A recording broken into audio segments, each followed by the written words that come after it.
Ah, cette planète, qu'est-ce qu'on l'aime. En même temps, c'est normal, on peut vivre que ici, donc bon. Elle est belle comme ça. Vu de l'ISS, on se rend pas compte de ce qui se passe en ce moment. On se rend pas compte de ce qu'on lui fait. Enfin, ce qu'on lui fait. Ce qu'on nous fait à nous-mêmes. Qu'est-ce qu'on nous fait à nous-mêmes? Qu'est-ce que je vous raconte, moi? Eh bien, nous vivons dans un confort. On a 15 degrés, température moyenne. On est bien. Et qu'est-ce qui se passe en ce moment? On a un réchauffement climatique. Alors déjà, réchauffement climatique, on va y revenir à la fin. C'est le but même de ma vidéo. Regardons ce planisphère. Vous n'y croyez pas au réchauffement climatique? Très bien. On va voir ça. Sur ce planisphère, qu'est-ce qu'on va regarder? On va regarder l'état de la banquise. Donc, en 1980. Allez, c'est parti. 1980. On sait, d'après la NASA, que la banquise perd 10% de sa surface permanente. Tous les 10 ans, depuis 1980. Donc en 1980, la banquise, c'était ce qui est en bleu. Bah ça va, elle est jolie, elle est bien. Les espèces vivaient tranquillement. On n'avait pas de pénurie, quoi. Mais on sait que les températures augmentent 2 fois plus rapidement dans ces régions du globe, donc dans les pôles, que ailleurs. D'après la CIA, sur un rapport publié en 2004. Comparons. 2012. Et bah, c'est pas joli à voir. Hein. Ce qui est en rose, c'est la glace maintenant, on va dire. Arrondissons, on va dire que c'est maintenant. On sait que entre août 70 et août 2007, la banquise a perdu 2 millions de km², selon la National Snow and Ice Data Center. Et, attention, 280 milliards de tonnes de banquise en moins par an. Elle aura disparu d'ici 2050 si ça continue comme ça. Ok. Regardons la France maintenant. On va faire des prévisions. Prévisions météorologiques pour commencer. Selon Météo France. Voici les températures qui nous attendront à l'été 2050. 41 à Paris, 43 à Montpellier, 41 à Strasbourg. Mais ça, c'est des températures, à vrai dire, normales, qui seront normales. C'est énorme.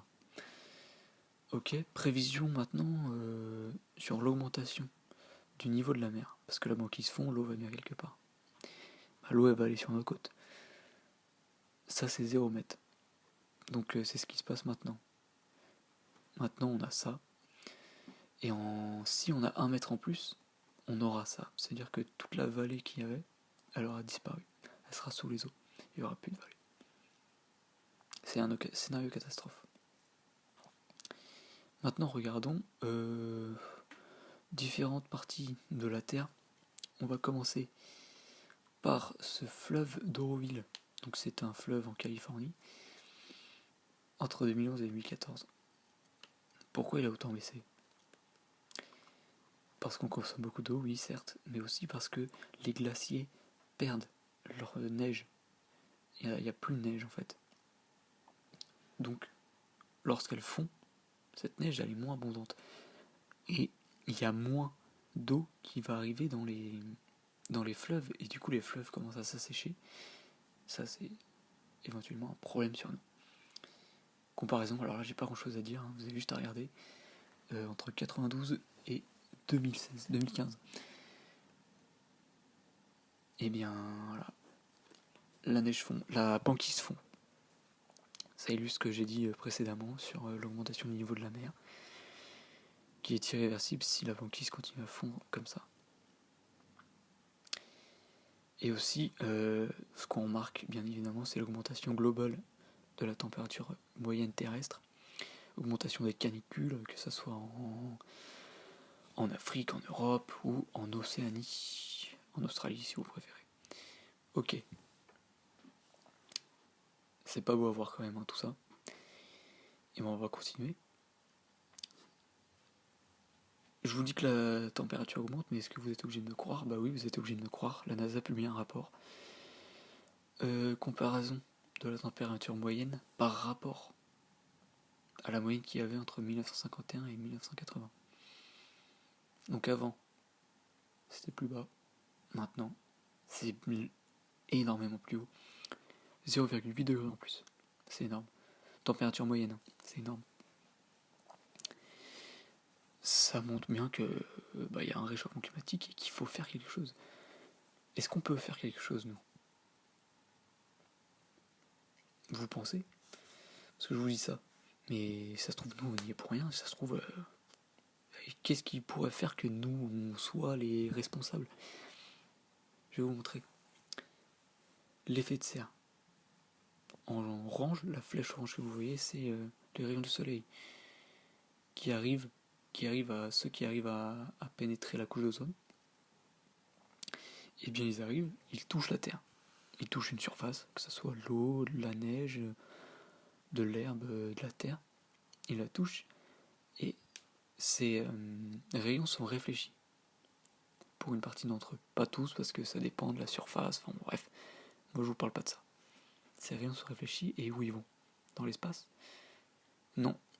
Grâce ou à cause des gaz à effet de serre, ils restent sur la Terre. Donc ça fait que ça augmente la température de la Terre. Quels sont ces gaz à effet de serre?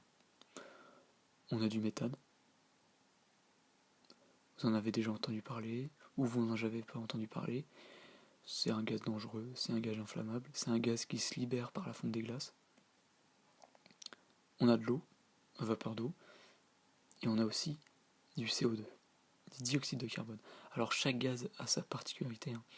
Chaque gaz a un potentiel à effet de serre. C'est-à-dire que le CO2 a un potentiel plus gros que l'eau. Donc il est plus important, il est plus dangereux pour l'effet de serre. Il favorise l'effet de serre par rapport à la vapeur d'eau. Très bien. Faut pas confondre, surtout ne pas confondre le CO2. Ah ça c'est pas du CO2, ça c'est de la pollution, c'est les vapeurs d'échappement, les microparticules, mais ça, on n'en parle pas, c'est un autre problème. Revenons à l'effet de serre. Pourquoi je vous ai parlé du CO2? Clairement, on a un lien en réalité avec le CO2 et l'augmentation des températures. Je vais vous montrer un petit schéma tout de suite. Alors regardons, on voit très bien, en bleu, on a la courbe des températures, en rouge, on a la courbe de la concentration en CO2, on voit immédiatement en réalité qu'il y a une augmentation de la température quand il y a une augmentation de la concentration en CO2 dans l'atmosphère. Ça veut dire directement qu'il y a un lien entre les deux. Mais du coup, est-ce que l'humain est responsable du coup? C'est la question qu'on pourrait se poser. C'est pas le but en réalité de mon intervention. Mais voilà, moi je pense réellement que nous devons réduire nos rejets en CO2. Ça peut toujours bonifier les choses.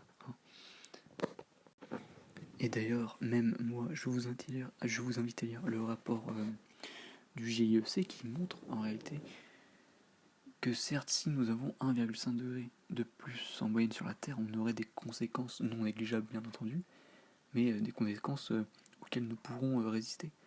En revanche, un réchauffement climatique qui irait au-delà de 2 degrés, qui irait voire même à 3 degrés, serait des conséquences irréversibles sur notre capacité par exemple à survivre, sur notre capacité à nous nourrir, sur notre capacité à faire une multitude de choses qui sont irremplaçables dans notre quotidien. Et donc, oui, il faut faire quelque chose, il faut faire quelque chose, et au plus vite. Maintenant, rappelez-vous au début de la vidéo, je vous ai dit que j'aimais pas cette expression de réchauffement climatique. Car moi, je préfère parler d'autre chose. En réalité, je préfère parler de dérèglement climatique. On va voir différentes choses qui sont liées ou non au réchauffement climatique. Déjà, d'une part, vous avez tous vu cet hiver la vague de froid qui a frappé Chicago à moins 45 degrés, avec Donald Trump qui nie totalement le réchauffement climatique. Mais en réalité, ça n'a aucun rapport avec le réchauffement climatique. Ça a un rapport avec le vortex polaire. En fait, c'est un vortex qui est au-dessus des pôles et qui maintient ces ces températures froides au pôle. Et ce vortex, en hiver, il a été déréglé. Du coup, il est descendu dans les États-Unis. C'est ce qui a fait qu'une vague de froid sans précédent a touché Chicago. Mais moi, en réalité, pourquoi je vous parle de ces vagues de froid, on est en réchauffement climatique? Eh bien parce que cette fois, ce réchauffement climatique pourrait être à l'origine d'un climat relativement glacial en Europe et du coup chez nous en France. Mais alors pourquoi? C'est simple, il y a des courants marins. Qu'est-ce qu'un courant marin? Vous avez tous vu le film Nemo, au moment où Marin et Dory cherchent à rejoindre un endroit grâce à un courant ouest australien. Bon bref, et bah c'est ça en fait, c'est le principe même d'un courant. C'est des vitesses de courant d'eau qui sont accélérées. Et à ces endroits-là, eh bien, on a différentes espèces et ces courants sont plus ou moins chauds, et tout dépend de leur provenance et de leur destination. Et ben c'est pareil, en Atlantique, on a le même type de cas de figure, c'est-à-dire qu'en Atlantique, nord surtout, on a deux types de courants. On a tout d'abord un courant qui s'appelle le Gulf Stream, qui part des Caraïbes, qui remonte jusque chez nous en France, et qui monte encore plus haut jusque à la limite du pôle. Et au pôle, on a un courant très froid et profond qui redescend en longeant, bon là je vous image tout ça parce que sinon c'est plus complexe, mais qui redescend en longeant la côte des États-Unis, qui redescend sur tout l'Atlantique. Et en réalité, ce qu'on a, c'est que de par la fonte des glaces, on va avoir des courants froids et profonds beaucoup plus abondants que des courants chauds de surface. Alors actuellement, ces courants sont... Il y a une balance entre les deux, un équilibre qui est parfait. Mais nous, avec ce réchauffement climatique et avec cette fonte des glaces, on remarque que les courants chauds sont de moins en moins puissants et donc on a de moins en moins d'air chaud amené par ces courants chauds qui vont alimenter l'Europe du Nord et nous directement. Cette chose va nous affecter directement et on pourrait perdre jusqu'à 4 degrés de température moyenne, ce qui est quelque chose d'énorme, et on pourrait donc avoir des températures comparables à celles de Chicago sur des périodes beaucoup plus longues que quelques semaines. On pourrait avoir des mois glaciaux à cause du réchauffement climatique. Et c'est donc pour ça, moi, qu'au début, je vous ai dit que je voulais pas parler de réchauffement climatique, mais bel et bien de dérèglement climatique. Et c'est donc sur ça que je vais m'arrêter et vous remercier.